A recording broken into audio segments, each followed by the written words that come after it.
السلام عليكم، انا شيماء عمر، ودي تاسع حاجه من اصل 10 حاجات عايزه اعملها قبل ما تتم ال20. حلم من احلام الطفوله ان انا ابقى لابسه فستان زي الاميرات، وهي هلبس فستان وكأني طالعه من عصر الاميرات. Let's go. رايحين حاليا نجيب الفستان اخيرا. هنا كنا وصلنا المكان. دي اول بروفة عملتها للفستان. اخدنا الفستان وخلاص مروحين.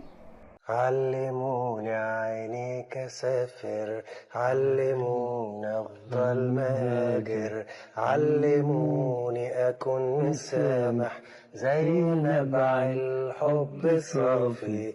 علموني عينيك اسافر، علموني افضل مهاجر، علموني اكون مسامح زي نبع الحب صافي. علمونا عشق صحابي وانسى وياه